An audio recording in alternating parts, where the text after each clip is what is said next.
Bapak, Ibu, dan Saudara sekalian, firman Tuhan akan kita renungkan dari Yohanes 1 ayat 17 demikian. Sebab hukum Taurat diberikan oleh Musa, tetapi kasih karunia dan kebenaran datang oleh Yesus Kristus.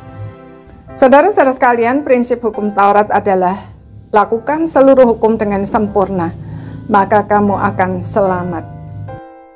Namun pada kenyataannya, tidak ada seorang pun yang dapat melakukan hukum Taurat dengan sempurna. Bahkan perbuatan kita yang terbaik pun sering dicemari oleh motivasi yang berdosa. Bukankah kita marah kalau perbuatan baik kita tidak dihargai atau dipandang sebelah mata? Mungkin mulut kita bisa berkata, tidak apa-apa kok.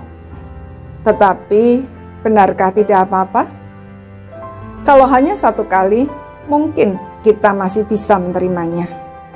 Tetapi jika itu terjadi berkali-kali, bisakah kita tetap berkata tidak apa-apa? Berapa banyak rumah tangga hancur karena masing-masing anggota keluarga merasa tidak dihargai? Saudara, memang saling menghargai itu sudah seharusnya. Tetapi saat orang lain tidak menghargai kita, itulah saatnya kita diuji. Sebenarnya, kebaikan yang kita lakukan itu kita lakukan untuk siapa?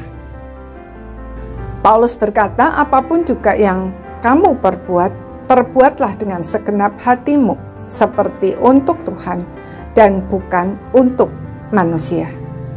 Jadi, kalau benar semua yang kita lakukan kita tujukan kepada Tuhan, seharusnya kita tidak marah, bukan? Saudara, Allah yang Maha Kudus menghendaki kesempurnaan, dan kita tidak mungkin melakukannya. Itulah sebabnya Yesus Kristus datang untuk memberikan kasih karunia dan kebenaran. Prinsip kasih karunia adalah percayalah kepada Yesus Kristus yang sudah melakukan seluruh hukum Taurat dengan sempurna sampai mati di kayu salib. Maka kamu akan dibenarkan dan diselamatkan dari dosa dan maut. Dibenarkan artinya sesungguhnya kita adalah orang berdosa. Kita tidak memenuhi standar Allah, tetapi dianggap benar karena di atas salib Yesus Kristus telah menanggung segala dosa kita. Jadi, Yesus Kristus datang bukan untuk meniadakan hukum Taurat, melainkan untuk menggenapinya bagi kita. Sehingga oleh Dia, kita bukan hanya diselamatkan, tetapi juga diberi kuasa untuk memahami kebenaran dan melakukannya. Menghidupi kekristenan sebagai orang yang berada di bawah hukum Taurat adalah sebuah kerugian besar. Jadi, mengapa kita tidak hidup di bawah kasih karunia?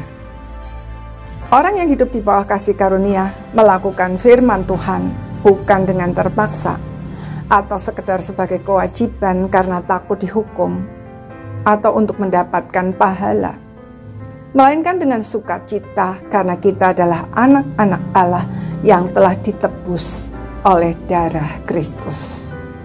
Meskipun kita tidak sempurna, kita bisa bersandar kepada kesempurnaan Kristus. Saudara, hidup seperti ini sungguh luar biasa. Sudahkah kita menikmatinya? Amin.